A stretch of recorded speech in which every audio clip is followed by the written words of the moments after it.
নমস্কার দর্শক বন্ধুরা, আমি সৌরেন্দ্র। আমি আছি আপনাদের সাথে এই ব্রহ্মময়ী চ্যানেলে। আর আপনারা দেখছেন আমার ইউটিউব চ্যানেল এবং ফেসবুক পেজ ব্রহ্ম। প্রথমেই আমি আমার শিক্ষাগুরু তথা আমার ইষ্ট যে দেবতা আছে ওনাদের চরণের প্রণাম করে আজকের অনুষ্ঠান পর্ব শুরু করতে চলেছি। আজকের অনুষ্ঠান পর্বে আমার প্রধান আলোচ্য বিষয় হলো চণ্ডী পূজা এবং চণ্ডীপাঠ। দেখুন, এই চণ্ডী পূজা এবং চণ্ডীপাঠ এমন একটি পুজোর লাইনের এমন একটি নিত্য প্রয়োজনীয় বিষয়বস্তু, যেটি শুধুমাত্র যে দুর্গা পুজোতেই আমরা চণ্ডীপাঠ করে থাকি তা নয়। আমাদের যে সমস্ত ব্রাহ্মণ ঠাকুর মশাই আছেন, পুরোহিত মশাইরা আছেন, ওনারা প্রায় সারা বছরই বিভিন্ন অকেশনে, বিভিন্ন উপলক্ষে ওনারা চণ্ডীপাঠ সারা বছরই করে থাকেন। সেটা দুর্গা পুজো হোক, জগদ্ধাত্রী পুজো হতে পারে, বা ক্ষুদ্র শান্তি সস্তান পঞ্চাঙ্গ শান্তি সস্তান হতে পারে, বা আরও বিভিন্ন পারপাসে কেউ কোনো গৃহপ্রবেশ উপলক্ষে হতে পারে, বা দোষ কাটানো উপলক্ষে হতে পারে। চণ্ডীপাঠ আমাদের এই ঠাকুর পুজোর ক্ষেত্রে একটি অত্যন্ত গুরুত্বপূর্ণ বিষয়বস্তু। তো আজকে আমরা সেই চণ্ডীপাঠ নিয়ে আলোচনা করব। এবং দুর্গা পুজো প্রায় আসন্ন, দুর্গা পুজোর আর বিশেষ কয়েকদিন মাত্র বাকি। তো দুর্গা পুজোতেও যাতে ঠাকুরমশাইরা, বিশেষ করে নবাগত ঠাকুরমশাইরা যাতে খুব সহজেই চণ্ডী পূজা এবং চণ্ডীপাঠ করতে পারেন, সেদিকে দৃষ্টি রেখেই আমি আজকের আলোচনা করব শুরু করছি। আচ্ছা, প্রথম কথা, প্রথমে আমাদের জানতে হবে এই যে আমরা চণ্ডীপাঠ করব বা চণ্ডী মায়ের যে মা চণ্ডীর যে পূজা করব, এই চণ্ডীপাঠ এবং চণ্ডী পূজা কত রকমের হয়ে থাকে। দেখুন, মূলত চণ্ডীপাঠ যে বিষয়বস্তুটা, চণ্ডীপাঠ এবং চণ্ডী পূজা এর পদ্ধতি মূলত আমার জানা দু রকম। এক হচ্ছে বৈদিক পদ্ধতি, দ্বিতীয় হলো তান্ত্রিক পদ্ধতি। অর্থাৎ আপনি তান্ত্রিক পদ্ধতির মাধ্যমে প্রয়োগ করেও মা চণ্ডীর পূজা এবং চণ্ডী পাঠ করতে পারেন, আর বৈদিক মতেও মা চণ্ডীকে পূজা করে চণ্ডীপাঠ শুরু করতে পারেন। তবে বলা হয়ে থাকে, বেশিরভাগ পণ্ডিত মশাইরা মনে করেন যে যেহেতু আজকে আমরা যে দিনে বসবাস করছি এটা ঘোর কলিকাল, এই ঘোর কলিকালেতে বৈদিক মন্ত্রের থেকেও তান্ত্রিক মন্ত্র নাকি অধিকতর শক্তিশালী, সেই জন্য তান্ত্রিক মতে চণ্ডীপাঠ করাই বিধেয়। এটা বিভিন্ন পণ্ডিত মশাইরা বলে থাকেন, এটা অবশ্য আমার কথা নয়, আমি বিভিন্ন পণ্ডিত মশাইদের মুখে শুনেছি। এবং যিনি আমার শিক্ষাগুরু তিনিও আমাকে এই একই কথা বলে থাকেন। তো সেক্ষেত্রে আপনাদের ওপর সম্পূর্ণ এটা চয়েস যে আপনারা যেখানে চণ্ডীপাঠ করতে গেছেন, সেটা দুর্গা পুজো হোক, কালী পুজো হোক, বা অন্য কোনো শান্তি সস্তায়ন হোক, সেখানে আপনারা বৈদিক মতে চণ্ডী মায়ের পুজো করে চণ্ডীপাঠ করবেন নাকি আপনারা তান্ত্রিক মতে করবেন, সেটা সম্পূর্ণ ডিপেন্ড করছে আপনাদের উপর। তো চণ্ডীপাঠ করার আগে প্রথমে চণ্ডীপাঠের কতগুলো নিয়ম আছে, সেই নিয়মগুলো সম্বন্ধে একটু অবগত হওয়া যাক।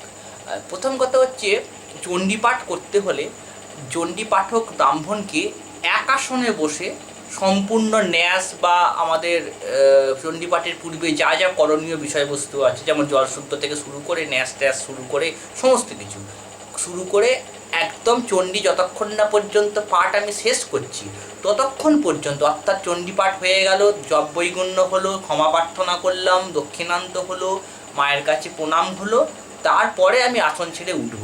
এই শুরু থেকে শেষ পর্যন্ত এই যে পিরিয়ডটা, টাইম অফ ডিউরেশন, এই ডিউরেশনটায় আপনারা চেষ্টা করবেন আসন ত্যাগ যাতে না হয়, অর্থাৎ আসন থেকে যাতে আপনাদের না উঠতে হয়। খুব প্রয়োজন না পড়লে, অর্থাৎ ধরুন বাথরুম, পায়খানা, এগুলো যদি না হয়, যদি এইগুলো করার প্রয়োজন পড়ে, আপনারা অন্য কোনো কারণবশত আসন ত্যাগ করবেন না, এক নম্বর। আর যদি কোনো কারণে আসন ত্যাগ করতেই হয়, তাহলে বসে পুনরায় আচমন করে বিষ্ণু স্মরণ করে, সম্ভব হলে মা চণ্ডীর নাম করে মাকে একটু গন্ধপুষ্প দিয়ে পুনরায় আমাদের চণ্ডীপাঠ শুরু করা বাধ্য। এটা হলো এক নম্বর।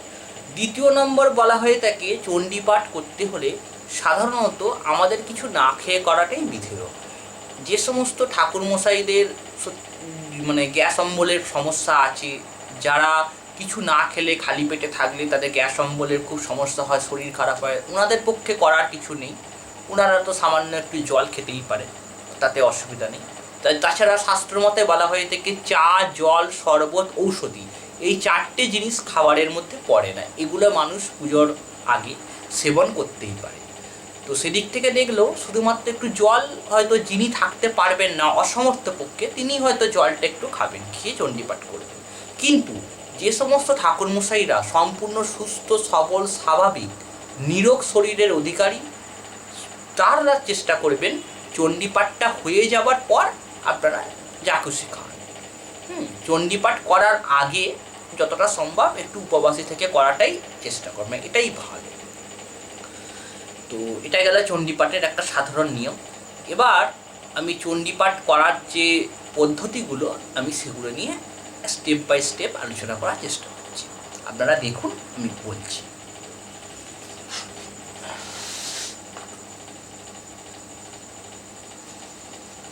প্রথম যে জিনিসটা আমরা করব চণ্ডীপাঠের ক্ষেত্রে, প্রথমে আমরা সব কিছু গুছিয়ে নিলাম। চণ্ডীপাঠের যা যা কিছু প্রথমে মায়ের ঘট সামনে গুছিয়ে রাখলাম।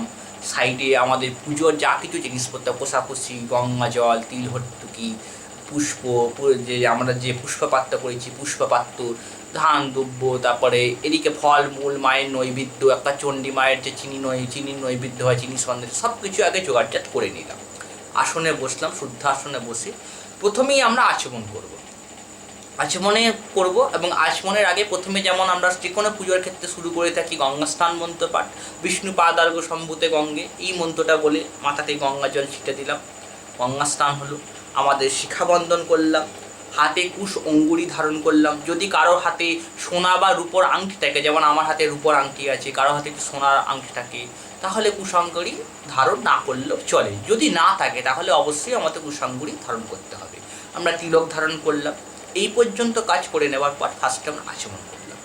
আমি প্রথম ক্ষেত্রটা আমি বৈদিক আচমন দিয়েই দেখাচ্ছি। পরের সেকেন্ড যে আমি একটা এইটারই যে সেকেন্ড পার্ট থাকবে তাতে আমি তান্ত্রিক আচমন দেখাবো। অবশ্য এই ভিডিওর মধ্যেই, আমি অন্য কোনো ভিডিওর বলছি না, এই ভিডিওতেই সেকেন্ড পর্বে আমি একটু পরেই তান্ত্রিক আচমন নিয়ে আলোচনা করব। তো প্রথমে বৈদিক আচমন করলাম, যেমন নম ওং বিষ্ণু করে আমরা আচমন করি। প্রথমে আচমন হলো, বিষ্ণু স্মরণ হলো, পুষ্প শুদ্ধি করলাম, জল শুদ্ধি করলাম, সামান্য অর্ঘ্য স্থাপন, জলশুদ্ধি যেমন আমরা করি গঙ্গেচ যমুনে চৈব, ওটা করলাম। পুষ্প শুদ্ধি, আসন শুদ্ধি, জল শুদ্ধি, তারপরে আপনার নারায়ণকে গন্ধপুষ্প প্রদান করলাম। নারায়ণকে গন্ধপুষ্প প্রদান করার পরে আমরা যদি সেখানে নারায়ণ শিলা থাকে তাহলে গন্ধপুষ্প প্রদান করার পূর্বে আগে নারায়ণ ঠাকুরকে পঞ্চামৃত দিয়ে স্নান করিয়ে নেবেন, অথবা শুধু গঙ্গা জলে নিয়ে স্নান করিয়ে নারায়ণকে মুছিয়ে সিংহাসনে বসিয়ে তুলসী পাতা ফুল দিলেন। তার এবার নারায়ণ শিলার ওপরে গন্ধপুষ্প প্রদান করলেন। আর যদি নারায়ণ শিলা আপনার কাছে না থাকে তখন তাম্রকুণ্ডেতে আপনি গঙ্গা জল দিলেন, তাতে একটা তুলসী পাতা দিলেন, দিয়ে সেই জলটাকেই নারায়ণের রূপে প্রতীক রূপে বা নারায়ণের প্রতিচ্ছবি রূপে সেই জলেতেই আপনি সমস্ত দেবতাকে আবাহন করে পুজো করলেন। তো এইভাবে আপনি গন্ধাদির অর্চনা করলেন, নারায়ণকে গন্ধপুষ্প প্রদান করলেন। নেক্সট আপনি সূর্যার্ঘ্য দিলেন, সূর্যের উদ্দেশ্যে একটা সূর্যার্ঘ্য প্রদান করলেন।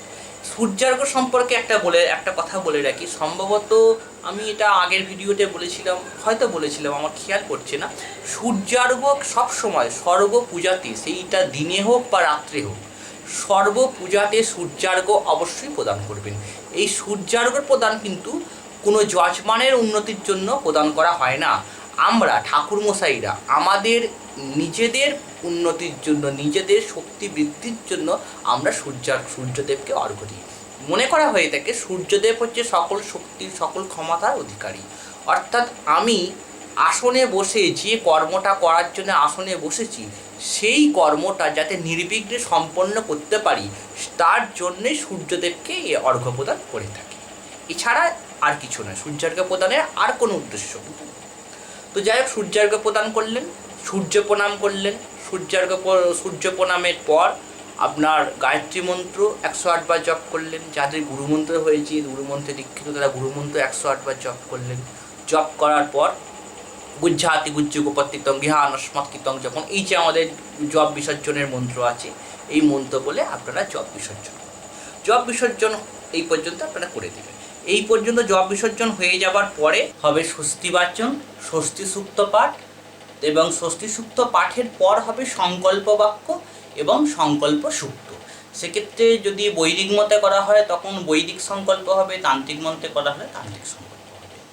প্রসঙ্গত একটি কথা বলে রাখি, মা চণ্ডীর পুজো যখন আমরা করছি বা করব, তখন যদি আমরা তান্ত্রিক মতেই যদি মাকে পুজো করে থাকি, তাহলে মায়ের পুজোর শেষে আমরা কিন্তু অবশ্যই মা চণ্ডীর তর্পণ করব। সেক্ষেত্রে তর্পণটা হবে তত্ত্বমুদ্রায়। তত্ত্বমুদ্রায় একটু লাল চন্দন এবং সিদ্ধি পাতা একসঙ্গে নিয়ে সেটা কিন্তু তর্পণ হবে। তর্পণটা হবে এই মুদ্রায়, এটাকে বলে তত্ত্বমুদ্রা। এই তত্ত্বমুদ্রায় একটু লাল চন্দন এবং সিদ্ধি পাতাকে ধরে এইখানে জলটা দিয়ে আমরা তর্পণ করব। এরমভাবে তর্পণ করবো। প্রতিবার তর্পণ করে এই হাতটা মাথাতে একবার করে পুছে নেবো, আবার তর্পণ করবো, আবার মাথায় হাত পুছবো, আবার তর্পণ করবো। এটা হচ্ছে শেষের দিকে, এটা মা চণ্ডীর পুজোর শেষে তর্পণটা। প্রথমেই আগে আপনারা ভূত শুদ্ধি করে নিলেন, ভূত শুদ্ধি করলেন। চারদিকে জলের প্রাচীর দিয়ে রং রং রং রং রং রং করে চারদিকে নিজের জল ছিটিয়ে মনে করবেন যেন অগ্নি প্রাচীর, এটা কল্পনা করে ওং মূল সিংহাটা শিরজীব শিবং পরম শিবে আমি স্বাহা, ওং রং সংকুচ শরীরং দখত দখ স্বাহা, ওং লং লিঙ্গ শরীরং শোষ স্বাহা। এই যে চারটে মন্ত্র আছে, এই মুদ্রায় নাকের এখানটা স্পর্শ করে আপনারা এই চারটে মন্ত্র পাঠ করবেন। এটা আপনার ভূতশুদ্ধি হলো। ভূতশুদ্ধি হয়ে যাবার পর আপনি প্রাণায়াম করে নিলেন। এই প্রাণায়ামের মুদ্রাতে এরকমভাবে প্রাণায়াম করলেন 4, 8, 16, আপনি এই নিয়মে প্রাণায়াম করলেন। এই 4, 8, 16 কী নিয়মটা কি, এটা আমি আগের ভিডিওতে দেখবেন আমার বলা আছে, সেটা আপনি ফলো করতে পারেন, অথবা যে কোনো বইয়েতে আপনি এই নিয়মটা পেয়ে যাবেন। আপনি প্রাণায়াম করলেন। প্রাণায়াম অনেক বইতে লেখা থাকে যে ভূতশুদ্ধির পরে প্রাণায়াম, আবার কোনো বইতে লেখা থাকে প্রাণায়ামের পর ভূতশুদ্ধি। উভয় পক্ষে আপনি যে কোনো যেটার পরেই যেটা করুন না কেন, উভয়ই কিন্তু সমফলদায়ী। আপনি শ্যামাচরণ ভট্টাচার্যের লেখা যে জগদ্ধাত্রী পূজা পদ্ধতি আছে, আপনারা যদি ওই বইটা ফলো করেন, সেখানে পণ্ডিত মশাই নিজে বলছেন যে প্রাণায়ামের পরে ভূতশুদ্ধি অনেক স্থানে হয়, অনেক স্থানে প্রাণায়ামের আগে ভূতশুদ্ধি হয়।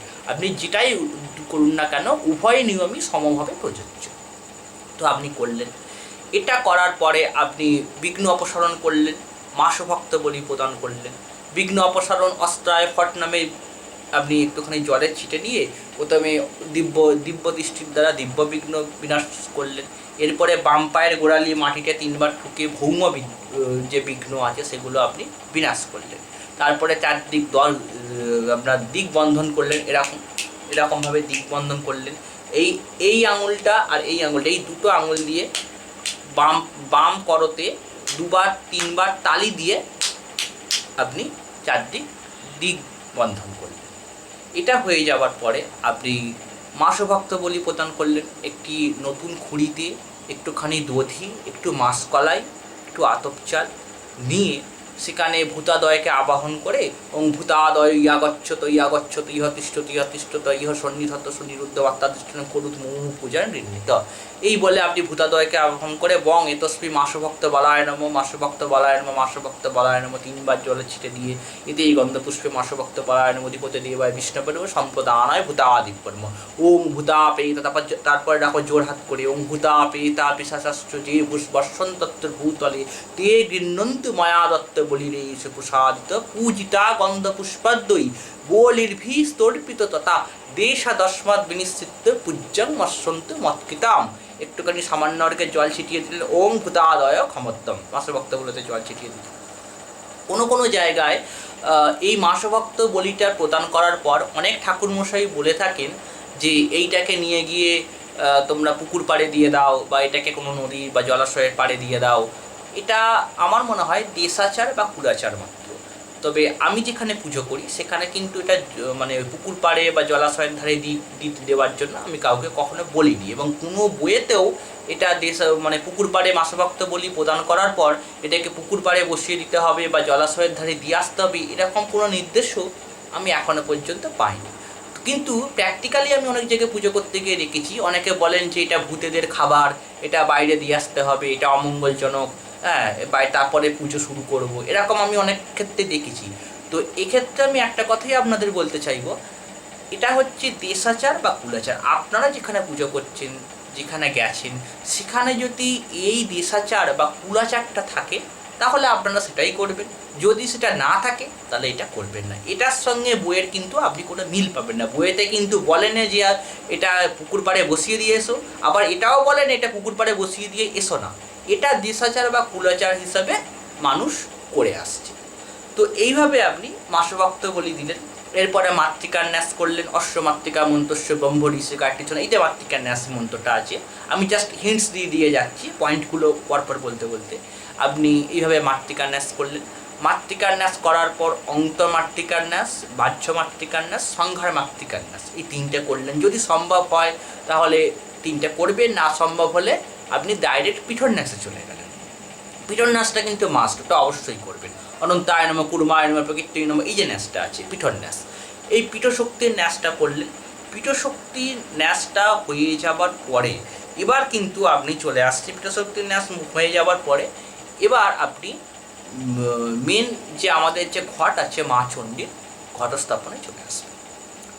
ঘটস্থাপন করার ক্ষেত্রে একটি জিনিস বলি, আপনি যখন ঘটস্থাপন করছেন, যদি আপনি তান্ত্রিক মতে মা চণ্ডীর পুজো করেন তাহলে ঘটস্থাপন করার সময় ঘটের যে আসন মণ্ডল যেটা রচনা করা হয়, যেটাকে আমরা সর্বতভদ্রমণ্ডল আসন বলে থাকি, সেটা কিন্তু ষটকোণের ওপর রচনা করা হবে। অর্থাৎ একটা ঊর্ধ্বমুখী ত্রিভুজ আর একটা নিম্নমুখী ত্রিভুজ, এর চারদিকে একটা গোল, তার চারদিকে একটা চতুষ্কোণ, তার চারদিকে আমাদের দ্বার অঙ্কন করে আমরা ঘটস্থাপন করব এবং পঞ্চগুণী দিয়ে ঘরটা সেটাকে সাজাবো।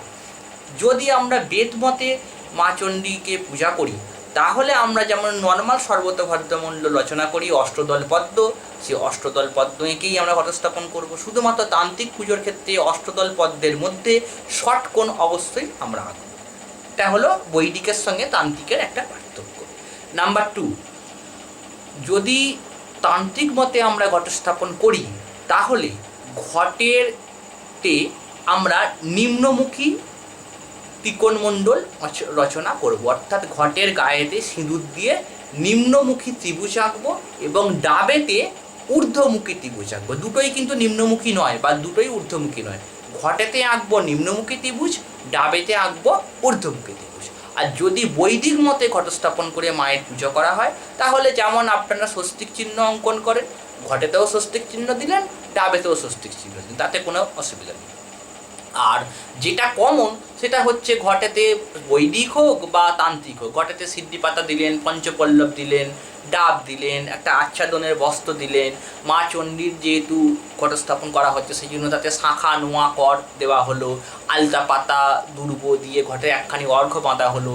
দেশাচার বা কুলাচার হিসাবে কোথাও অনেক জায়গাতে আমরা কি করি, বেল পাতা নিয়ে তাতে একটুখানি দধি অক্ষত নিয়ে যেখানে পুত্তলিকাটা অঙ্কন করা হয় সেখানেতে চাপা দেওয়া হয়, এটা করা হয়।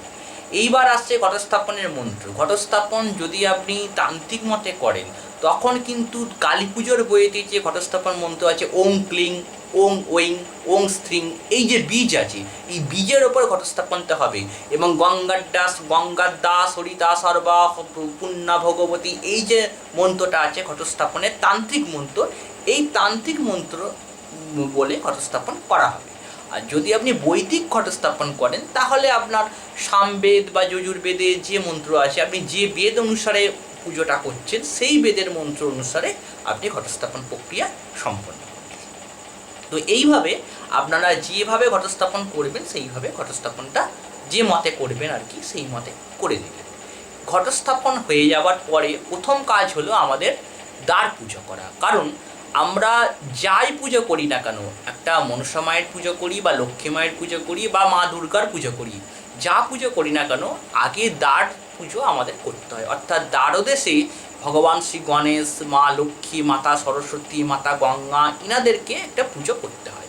তো প্রথমে কি করবেন, আমাদের সামান্য অর্ঘের জলে অর্থাৎ কোষাকুষির জলে যে টিপত্ত আছে সেই টিপত্তের জল আমরা যে পুজো করতে বসেছি, আমাদের বাইরের যে দ্বার আছে অর্থাৎ কপাট আছে, আমরা কোনো মন্দির বা কোনো গৃহে বা কোনো ঘরের মধ্যে নিশ্চয়ই পুজো করছি, ঘরের যে কপাট আছে বা মন্দিরের যে কপাট আছে, যেখানে যেরকম পজিশনে আপনারা পুজো করবেন সেই কপাটেতে বা কপাটের ধারে ওই সামান্য আর্ঘের একটু জল একটু ছিটা দিয়ে দেবেন। ছিটা দেওয়ার পরে ঘটের সামনে এবার আপনি দ্বার দেবতাকে আবাহন করবেন। দ্বার দেবতা গণেভ্য ইহা গচ্ছত ইহা গচ্ছত ইহ তিষ্ঠত ইহ তিষ্ঠত ইহ সন্নিধত্ত ইহ সন্নিরুদ্ধম অত্যাধিষ্ঠানং কুরুত মম পূজা কৃণ্ণিত।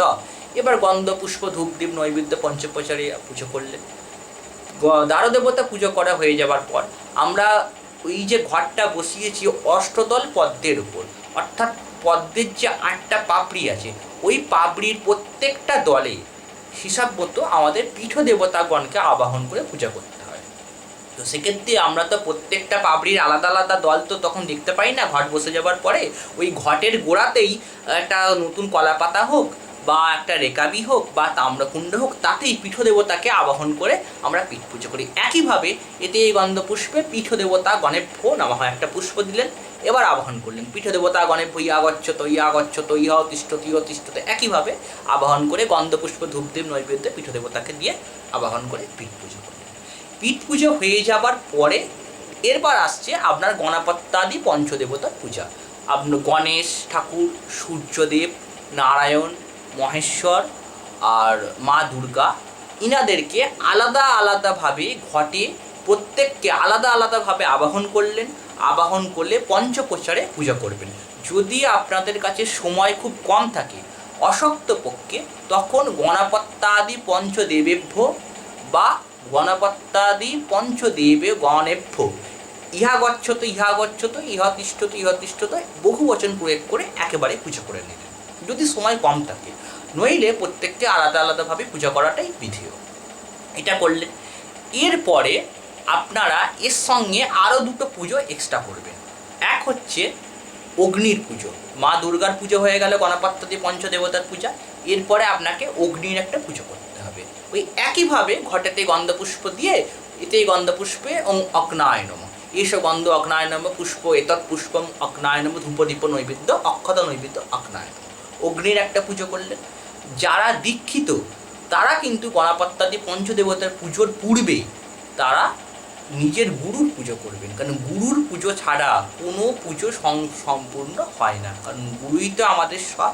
আমরা যে কোনো বিদ্যা যে কোনো জ্ঞান যে লাভ করি তা গুরু প্রদত্তই আমরা পেয়ে থাকি। আপনারা সেই গুরুর পূজা করবেন। আর যাদের গুরুমন্ত্র হয়নি তারা হয়তো গুরুর পুজো করবেন না।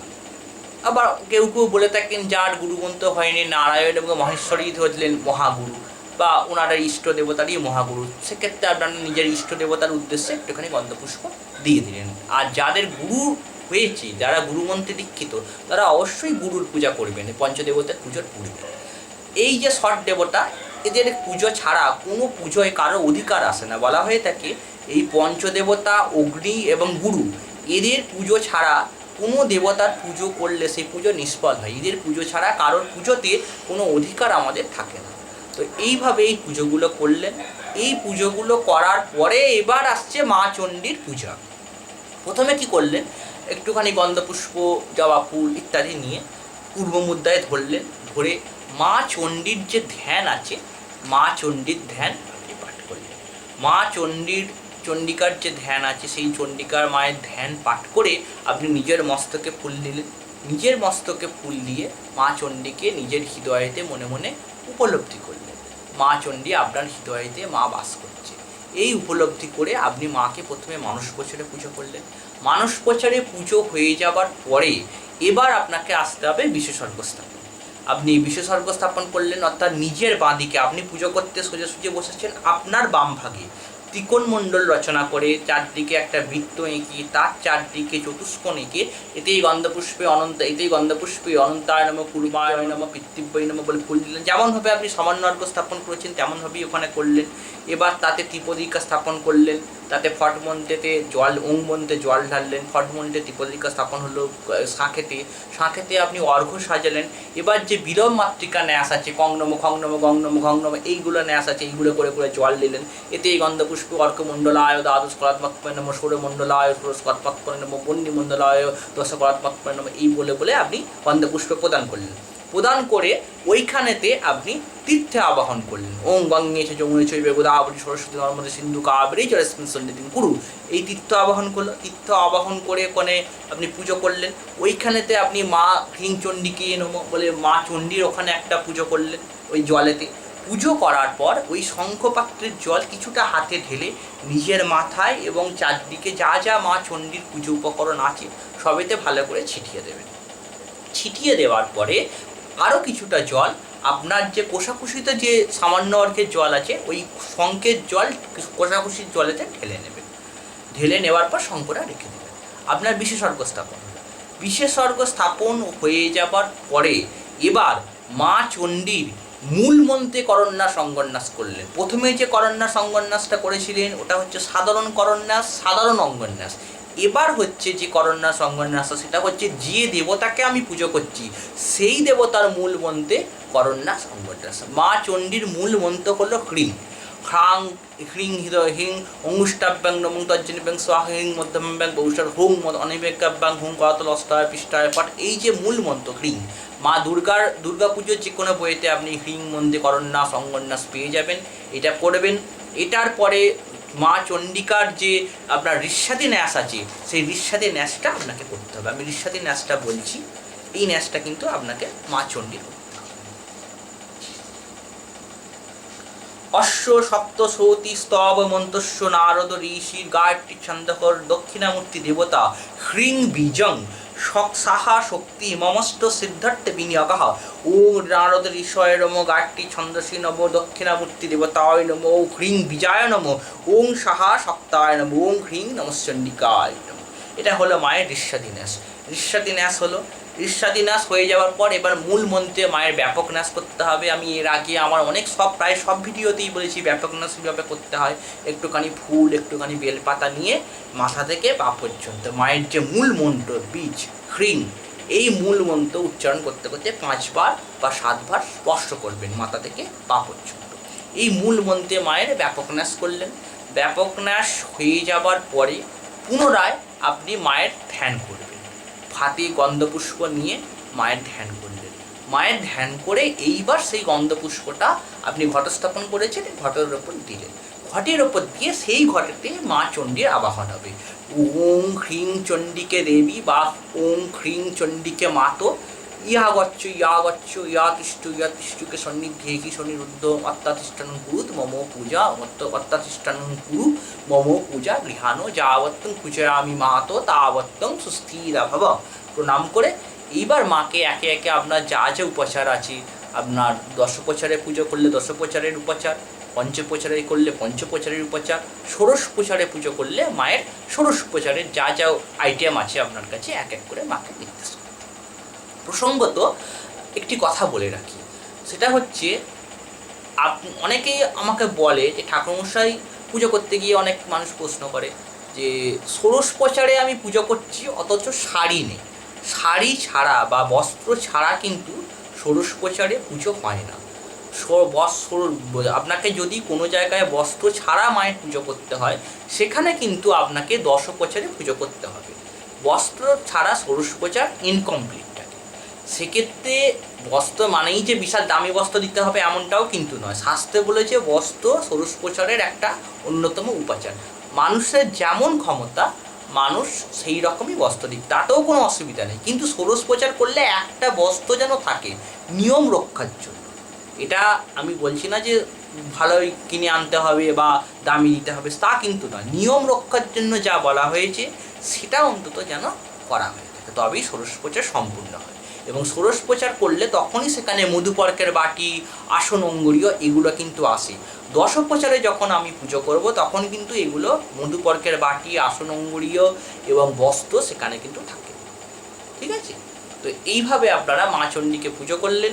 মা চণ্ডীর পুজো হয়ে যাবার পরে আপনি কি করলেন, মাকে মায়ের কাছে একটু পুষ্পাঞ্জলি দিয়ে দিলেন। এস সচন্দন গন্ধপুষ্পং বিল্লপত্রং ভক্তিপূর্ণং পত্রাঞ্জলি পুষ্পাঞ্জলি হ্রিং নমশ্চণ্ডিকা ওই নব। 3 বার এই মন্ত্র বলে মায়ের ঘটেতে পুষ্পাঞ্জলি দিলেন। পুষ্পাঞ্জলি দেওয়ার পরে মায়ের একটু আবরণ পুজো করে দেবেন। এতে এই গন্ধপুষ্প হ্রিং চণ্ডীকে আবরণ দেবতা গণেভ্য নমঃ। আবরণ দেবতা গণেভ্য ইয়া গচ্ছতু তিষ্ঠ সন্নিধি সন্নিরুদ্ধম অত্যাতিষ্ঠান কুরুত মম পূজা গৃহীত। মায়ের আবরণ দেবতার একটু পুজো করলেন। একইভাবে গন্ধপুষ্প ধূপদীপ নৈবেদ্য আবরণ দেবতাকে দিলেন, দিয়ে পুজো করলেন। পুজো করার পরে মা চণ্ডীর এখানে মূল যে মন্ত্র আছে আপনি মা চণ্ডীর মূল মন্ত্র জপ করলেন। এবার মা চণ্ডীর মূল মন্ত্র হলো, মূল বীজ হলো হ্রিং। এক্ষেত্রে আপনি হ্রিং বীজও জপ করতে পারেন, অথবা সবথেকে ভালো হয় আপনি যদি নবান্ন মন্ত্র জপ করেন। দেখবেন প্রত্যেক চণ্ডীপাঠ বইয়েতেই নবান্ন মন্ত্র দেওয়া আছে। নবান্ন মন্ত্রটা হলো ওং হ্রিং ক্রিং, ওং ওইং হ্রিং ক্রিং, খ্লাং হ্রিং ক্রিং নমঃ। ওং ওইং হ্রিং ক্রিং, খ্লাং হ্রিং ক্রিং নমঃ। এইটা হচ্ছে নবান্ন মন্ত্র বীজ। এই নবান্ন মন্ত্র জপ করে আপনি মা চণ্ডীর পুজো করতে পারেন। এই নবান্ন মন্ত্রেতে আপনি মা চণ্ডীর যে সপ্তশতী যে হুম হয়, সেই হুমেতে আহুতিও দেওয়া যায়। কিন্তু এই নবান্ন মন্ত্রটা একটু মনে রাখতে অসুবিধা হয় এবং একটু খটামটো বলে শুধুমাত্র এই মা চণ্ডীর বীজ মন্ত্র আমরা জপ করি, মায়ের হুম করি, বা মায়ের কাছে পুষ্পাঞ্জলি বা মায়ের কাছে যে জপ করি সেই জপ বিসর্জন মায়ের মূল মন্ত্রেই দিই। তো সেক্ষেত্রে তাতেও কোনো অসুবিধা নেই। মায়ের মূল মন্ত্রও যা, মায়ের নবান্ন মন্ত্রও তাই, সবই মায়ের মন্ত্র। আপনারা যেটা মনে হবে যে মনে রাখতে পারছি সেটাই আপনারা করবেন। তবে বইয়েতে কিন্তু নবান্ন মন্ত্র দেওয়া আছে, চেষ্টা করবেন যদি নবান্ন মন্ত্রটা মনে রাখতে পারেন, অসুবিধা কোথায়, তাই না? তো এরকমভাবে আপনি মা চণ্ডীর মূল মন্ত্র জপ করে মায়ের কাছে ওং গুজ্জাতে গুজ্জ গোপতিতং গৃহানস্মকৃতং যখন এই মন্ত্রটা বলে মায়ের কাছে জপ বিসর্জন। জপ বিসর্জন হয়ে যাবার পরে এবার আসছে সেকেন্ড পার্ট, চণ্ডী পুস্তকের পুজো। এতক্ষণ হলো মা চণ্ডীর পুজো, এবার হচ্ছে চণ্ডী পুস্তকের পুজো। প্রসঙ্গত একটি কথা বলা দরকার, অনেক জায়গায় যেখানে দেখবেন দুরূপ চণ্ডী পাঠ হচ্ছে বা 3 রূপ চণ্ডী পাঠ হচ্ছে, অনেক জায়গায় হয়। আমরাও যখন দুরূপ চণ্ডী পাঠ করতে যাই, কোনো একটা বড় একটা সস্তেন হচ্ছে, সেখানে দেখা যাচ্ছে যে দুরূপ চণ্ডী পাঠ হচ্ছে। একজন ঘটে বসে চণ্ডী পড়ছে, একজন তাম্রকুণ্ডে মাকে আবাহন করে সেই তাম্রকুণ্ডেই পুজো করে চণ্ডী পুস্তকের পুজো করে চণ্ডী পাঠ করছে। তো সেখানে আপনারা যখন চণ্ডী পাঠ যখন করবেন, এইটা মনে রাখবেন যে যিনি ঘটে বসে চণ্ডী করছেন ওনাকেও যেমন চণ্ডীপাঠ শুরু করার পূর্বে আগে মা চণ্ডীর পুজো করে, বইয়ের পুজো করে তবে চণ্ডীপাঠ করতে হবে। আর যিনি ঘটে বসে ঘটস্থাপন না করে চণ্ডীপাঠ করছেন না, শুধুমাত্র একটা তাম্রকুণ্ডে মাকে আবাহন করে চণ্ডীপাঠ করছেন, ওনাকেও কিন্তু সেম একই পদ্ধতিতে মা চণ্ডীকে আবাহন করে মাকে পঞ্চপচা দশপচারে পুজো করে চণ্ডীপাঠ শুরু করতে হবে। অর্থাৎ চণ্ডীপাঠ শুরু করার জন্য চণ্ডী পূজা অত্যন্ত আবশ্যক। চণ্ডী পুজো ছাড়া চণ্ডীপাঠ শুরু করা যাবে না। কিন্তু চণ্ডী পুজো যদি কেউ বাড়িতে করে তাহলে চণ্ডী পাঠও বাধ্যতামূলক, সেটা কিন্তু নয়। ব্যাপারটা একটু হয়তো গোলমাল ঠেকছে। অর্থাৎ আমি ধরুন বাড়িতে চণ্ডী পুজো করলাম, আমার মনে হচ্ছিল আমি আজকে বাড়িতে মা চণ্ডীকে পুজো করব, তো আমি পুজো করলাম। তো এর মানে এই নয় যে আমাকে চণ্ডীপাঠ মা চণ্ডীকে পুজো করেই আমাকে চণ্ডী পুস্তকটা ওই প্রথম থেকে শেষ পর্যন্ত করে ফেলতে হবে, এমনটা কিন্তু নয়। কিন্তু যদি কেউ আমাকে বলে আমার বাড়িতে আপনি ঠাকুরমশাই চণ্ডী পাঠ করবেন, তখন আমি যখন পাঠ করতে বসবো তখন কম্পালসারি আমাকে মা চণ্ডীর পুজো করেই তবে কিন্তু আমি পাঠ শুরু করব। শুধুমাত্র বসলাম আর পাঠ করে দিলাম সেটা কিন্তু নয়। এটা হচ্ছে এই জিনিসটা। আর চণ্ডী পাঠের সময় চণ্ডী কিন্তু অত্যন্ত ক্রুদ্ধ ভয়ঙ্করী মা। মা চণ্ডী যেমন আমার দয়াময়ী স্নেহময়ী মা, তেমনই মা কিন্তু খুব রাগী। আমার স্যার বলেন চণ্ডী পুস্তক নিয়ে, চণ্ডী মাকে নিয়ে কখনো কোনো রকম অবজ্ঞা বা ছেলে খেলা করার কোনো রকম অবকাশ, কোনো রকম জায়গা নেই। অর্থাৎ আপনি সংকল্প করলেন মায়ের কাছে বসে তিল কোষা হর্তুকি এইসব নিয়ে যে আমি একবিত্তাদি চণ্ডী পুস্তক পাঠ করবো, অর্থাৎ বইটা প্রথম থেকে শেষ পর্যন্ত আমি একবার থরলি পড়ব। কিন্তু আপনি পাঠ করতে বসে কটা পড়লেন, 2-3টে চ্যাপ্টার পড়লেন, পড়ে ক্ষমা প্রার্থনা করে নাকের কাছে মায়ের কাছে নাক কান মুলে উঠে পালিয়ে গেলেন, তাহলে কিন্তু সেই যে দোষটা সেটা কিন্তু ঠাকুরমশাইয়ের ওপরেই এসে বর্তায়। যজমানের কিচ্ছু হয় না। যজমান ঠাকুরমশাইকে ডাকে যাতে ঠাকুরমশাই তার জ্ঞান বুদ্ধি অনুযায়ী ভালোভাবে ঠাকুরের পুজো করে। যজমান পুজোর কিছু জানে না, সেই জন্যই তো তারা আমাদের ডাকে, সে ডাকবে কেন? আর আমরা যে কাজটা করলাম আমাদের জ্ঞান বুদ্ধি অনুসারে, তার পাপ পুণ্যের ভাগ কিন্তু ঠাকুরমশাইয়ের ওপরই বর্তায়, যজমানের উপর বর্তায় না। যজমান ঠাকুরমশাইকে দক্ষিণা দিল, সে তার দায় থেকে মুক্ত হয়ে গেল। কিন্তু আমি যদি পাপটা জেনে বুঝে, আমি যদি আমার কাজটা খারাপ করি, ইচ্ছা করে যদি আমি আমার টাকার জন্য হোক বা অন্য যে কোনো কারণের জন্যই হোক আমি যদি খারাপ কাজ করি তাহলে তার ফলটা কিন্তু আমাকেই নিতে হবে, পাড়া প্রতিবেশী কেউ নেবে না। এটা কিন্তু পরিষ্কার একটা কথা। তো সেই জন্য যখন আপনারা সংকল্পে বসবেন, কোনো সময় চণ্ডীপাঠের সম্পূর্ণ সংকল্প কিন্তু করবেন না। কতিপয় অধ্যায়, অর্থাৎ কতগুলো চ্যাপ্টার পড়ব বা কতগুলো 4-6টা চ্যাপ্টার পড়ার, এই ধরনের সংকল্প করবেন। সংকল্প বাক্যে কতিপয় অধ্যায় এই কথাটা উল্লেখ করবেন। তাতে লাভটা কিন্তু আমাদের আছে। কী লাভ? আমি ধরুন কোনো জায়গায় চণ্ডীপাঠ করতে গেছি, সেখানে দেখলাম জোগাড় জাত করতে করতে বেলা 2-2:30 বেজে গেছে। তারপর আমি চণ্ডীপাঠ করতে বসছি। তারপর চণ্ডীপাঠ করতে বসে আমি কি আর সমস্ত চণ্ডীটা শেষ করার সময় পাবো? না, যজমান আমাকে সময় দেবে। সেক্ষেত্রে আমাকে 3-4টে অধ্যায় পাঠ করেই আমাকে চণ্ডীপাঠ সমাপ্ত করতে হবে। কিন্তু সেখানে যদি আমি সম্পূর্ণ অধ্যায় পাঠ করার সংকল্প মায়ের কাছে করি, তাহলে সেখানে আমাকে সম্পূর্ণটাই পাঠ করতে হবে। তার জায়গায় আমি যদি মায়ের কাছে কতিপয় অধ্যায় নামে সংকল্প করে চণ্ডীপাঠ করতে বসি, তাহলে আমি মিথ্যা কথা মাকে বললাম না, মাকে আমি সত্যি কথাই বললাম, মা আমি কয়েকটা অধ্যায় পাঠ করব।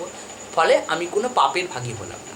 আরেকটি জিনিস মনে রাখবেন, আমি কতিপয় অধ্যায় পাঠ করার সংকল্প করে যদি আমি সম্পূর্ণ চণ্ডী পুস্তক বইটা প্রথম থেকে শেষ পর্যন্ত পাঠ করে দিই, তাহলে খুব ভালো। কম সংকল্প করে বেশি পাঠ করলে কোনো দোষ নেই, কিন্তু পুরো বই পাঠ করব এই সংকল্প করে যদি আমি 2-3টে চ্যাপ্টার পাঠ করে উঠে যাই, দোষটা কিন্তু তখনই হয়। সুতরাং এই জিনিসটা কিন্তু করবেন না। যখনই চেষ্টা করবেন, যেখানেই চণ্ডীপাঠ করুন না কেন, চেষ্টা করবেন একটু সময় নিয়ে যাওয়ার এবং পুরো বইটা, পুরো চণ্ডী বইটা মায়ের কাছে পড়ার। অবশ্যই এই চেষ্টাটা একটু করবেন। তো এইভাবে মা চণ্ডীর পুজোটা প্রথমে হলো। নেক্সট এবার আসছে আমাদের চণ্ডী পুস্তকের পুজো। প্রথমত চণ্ডী পুস্তককে আমরা যে আমাদের কাছে যে স্ট্যান্ড থাকে, সে স্ট্যান্ডের ওপর চণ্ডী পুস্তককে রেখে চণ্ডী পুস্তককে গন্ধ পুষ্প ধূপ দ্বীপ নৈবেদ্য পঞ্চপ্রচারে আমরা আগে পুজো করব।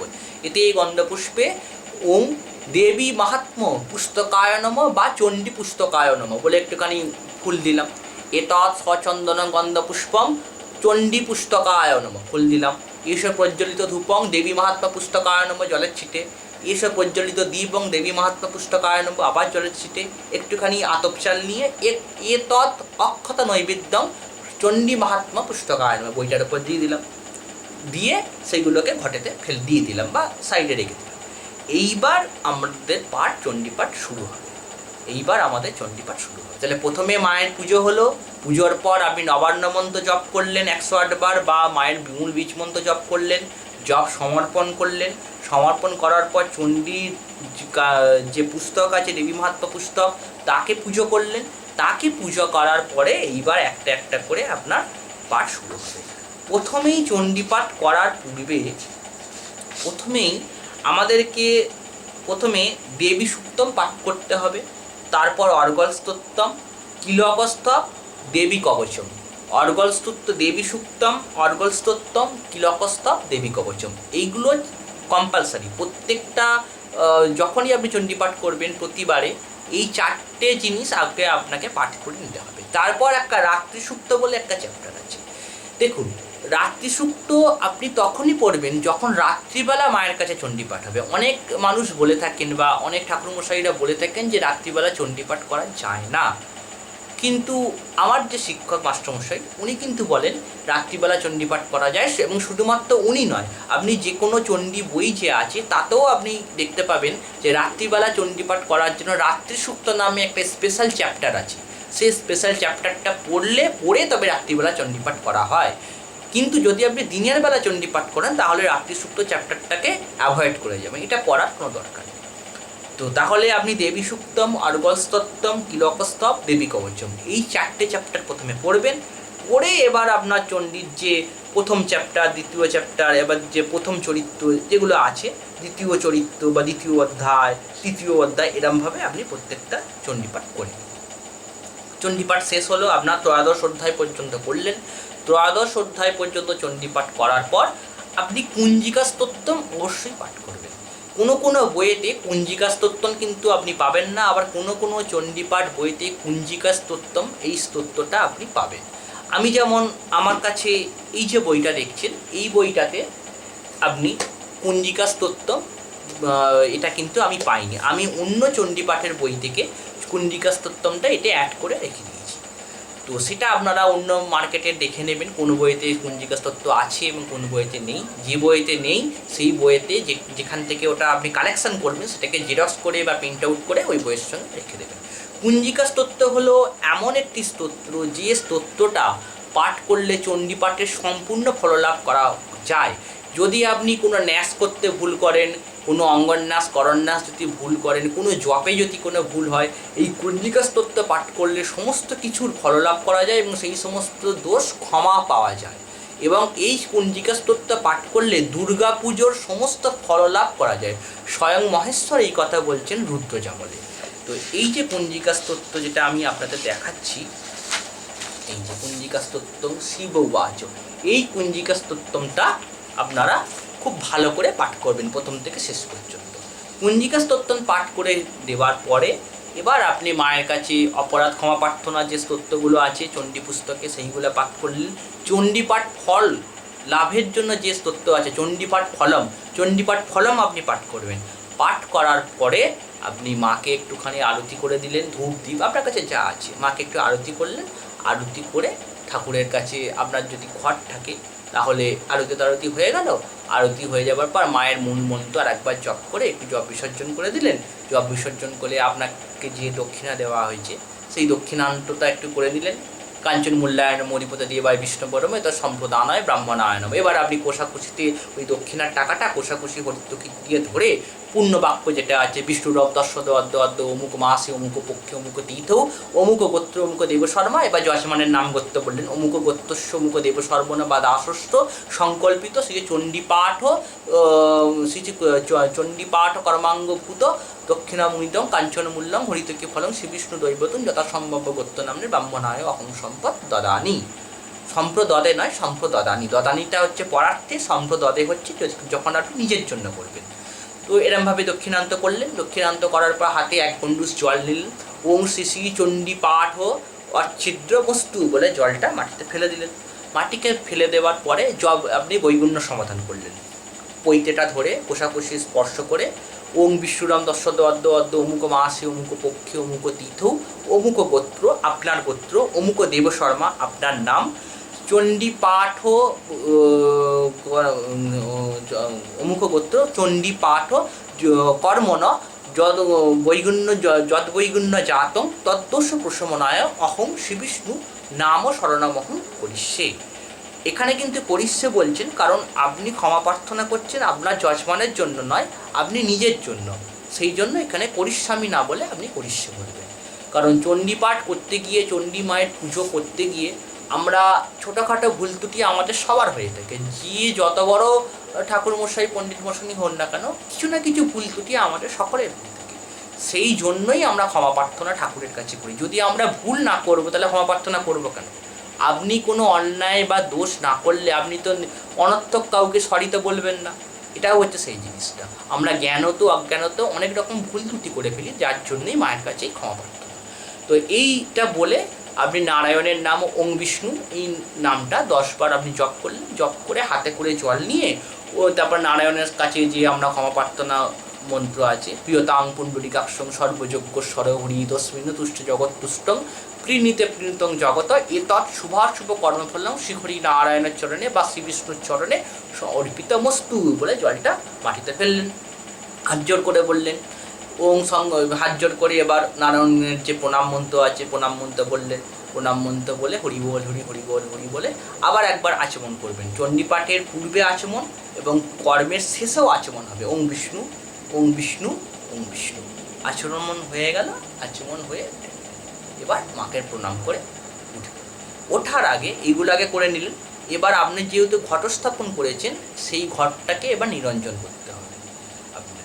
এই সমস্ত করার পরে আপনি ঘরটাকে ওং হিং চণ্ডীকে দেবী ক্ষমত্তম বলে 3 বার জলে ছিটে দিলেন। ছিটে দিয়ে নিজের বাঁদিকে ত্রিকোণমণ্ডল রচনা করে বা অঙ্কন করে এই যে সংখ্যার মুদ্রা আছে চণ্ডীর ঘর থেকে একটা পুষ্পকে নিয়ে এরকমভাবে আঘ্রাণ করে এটাকে ত্রিকোণমণ্ডলে রেখে ওখানে উচ্ছিষ্ট চণ্ডালিনীর পুজো করলেন। উচ্ছিষ্ট কন্দপুষ্প ধূপদীপ নৈবেদ্য চণ্ডালিনীর পুজো করে এইবার পৈতে ধরে ঘরটাকে স্পর্শ করে ওই আমাদের যে গচ্ছ গচ্ছ পরং স্থানং সস্থানং দেবী চণ্ডীকে পূজাকালে তুই পুনরায় গমনায় চয়, এখানে এই মন্ত্রটা হবে, পূজাকালে তুই পুনরায় গমনায় চয়। আর সংবৎসর ব্যতীতে তুই পুনরায় গমনায় চয় এইটা যদি বলেন তাহলে যজমানকে প্রত্যেক বৎসরই কি সেই চণ্ডীপাঠ করবে? সেটা নাও করতে পারে। সেই জন্য না বলে পূজাকালে তুই পুনরায় গমনায় চয়, শুধু এইটুকুন চেঞ্জ হবে ওই মন্ত্রটাতে বলে আপনি ঘরটা 3 বার, একবার সামনে একবার পেছনে, সামনে পেছনে সামনে পেছনে এরমভাবে 3 বার নাড়িয়ে দিয়ে আপনি ওখান থেকে উঠে পড়েন। তো আমার মনে হয় এইভাবে যদি আপনি চণ্ডীপাঠ করেন তাহলে খুব সহজেই আপনারা চণ্ডীপাঠ করতে পারেন। আচ্ছা, এবার যেটা প্রথম দিকে বলছিলাম তান্ত্রিক আচমনের ব্যাপারটা, যেটা আমি প্রথম দিকে বলছিলাম, যারা এটা তো গেল বৈদিক আচমন করে কিভাবে আপনি চণ্ডীপাঠ করবেন। তান্ত্রিক আচমন করে বা তন্ত্র পদ্ধতিতে যখন আপনি মা চণ্ডীর পূজা করছেন তখন প্রথমে আপনি নর্মাল বৈদিক আচমন করলেন, যেমন আপনার গঙ্গা স্নান মন্ত্র, শিখাবন্ধন, তিলক ধারণ, হাতে কুশাঙ্গরীয় ধারণ, এগুলো যা নর্মাল ব্যাপার, এগুলো সর্বক্ষেত্রেই কমন, আপনি করে নিলেন। নেক্সট আপনি বৈদিক আচমন করবেন, ওং বিষ্ণু ওং বিষ্ণু ওং বিষ্ণু আচমন করলেন, বিষ্ণু স্মরণ করলেন, পুষ্প শুদ্ধি, জল শুদ্ধি, আসন শুদ্ধি, নারায়ণকে গন্ধপুষ্প প্রদান, সূর্যার্ঘ্য, সূর্য প্রণাম, আপনার যা যা কর্ম আছে সমস্তটাই বৈদিক মতে করলেন। এই সূর্যদেবকে অর্ঘ্য প্রদান করলেন বৈদিক মতে এবং সূর্যদেবকে প্রণাম করলেন। এই পর্যন্ত কর্ম করার পর আপনি স্টপ করলেন, স্টপ করে নতুন করে আবার আচমনে ফিরে গেলেন। প্রথমে করলেন বৈদিক আচমন, বৈদিক সূর্য প্রদান, বৈদিক সূর্যার্ঘ্য, তারপর আপনি চলে যাবেন তান্ত্রিক আচমনে, হ্রিং আত্মতত্ত্বয় স্বাহা, হ্রিং বিদ্যাতত্ত্বয় স্বাহা এবং শিবতত্ত্বায় স্বাহা, এই মন্ত্রে আচমন করে এবার যে কাল্যই নম, কপালিন নম, কুরুকুল্লায় নম, বিপ্রচিত্তায় নম, উগ্রায় নম, ঘনায় নম, নীলায় নম, মাত্রায় নম, মিতায় নম, এই যে তান্ত্রিক আচমনের যে মন্ত্রগুলো আছে আপনি যে কোনো কালী পুজোর বই বা জগদ্ধাত্রী মায়ের পূজার যে সমস্ত বই আছে সেই সমস্ত বই থেকে এই তান্ত্রিক আচমনের মন্ত্রগুলো দেখবেন। সেই তান্ত্রিক আচমন করলে তান্ত্রিক আচমন হয়ে যাওয়ার পরে আবার সূর্যদেবকে তান্ত্রিক আর একটা অর্ঘ্য দেবেন, সেই অর্ঘ্যটা হবে অবশ্যই তন্ত্রমতে, ওং হংস মার্তণ্ড ভৈরবায় প্রকাশ শক্তি সহিতা, এই যে তান্ত্রিক যে সূর্যার্ঘ্য মন্ত্র আছে সেই তান্ত্রিক সূর্যার্ঘ্য দেবেন। সূর্যদেবকে আবার প্রণাম করবেন, প্রণাম করার পর প্রথমে আপনি বৈদিক ষষ্ঠী বাচন করবেন। বৈদিক যে ষষ্ঠী বাচন, ষষ্ঠী নৈবেদ্য সভা হয়, এই যে ষষ্ঠী বাচন করার পর আপনি ষষ্ঠী সূক্ত বৈদিক পাঠ করলেন, তারপরে আপনি তান্ত্রিক ষষ্ঠী বাচন করলেন এবং তান্ত্রিক ষষ্ঠী সূক্ত আছে সেইটা পাঠ করবেন। তাহলে এই তান্ত্রিক ষষ্ঠী বাচন, ষষ্ঠী সূক্ত আপনি যে কোনো কালী পূজা বা জগদ্ধাত্রী পূজার বইতে পেয়ে যাচ্ছেন। এইটা পাঠ করার পরে তারপরে আপনি সংকল্পে যাবেন। সংকল্পটা তান্ত্রিক বা বৈদিক বলে আলাদা আলাদা কিছু হয় না, সংকল্প তো সংকল্পই একই জিনিস হয়। আপনি করলেন, শুধুমাত্র সংকল্পের ক্ষেত্রে পার্থক্য হচ্ছে একটাই, আপনি যখনই তান্ত্রিক সংকল্প করছেন সেখানে রাশির উল্লেখ হবে, কারণ তখন আপনি তন্ত্র মতে পূজা করছেন, কিন্তু তখন রাশির উল্লেখ আসবে।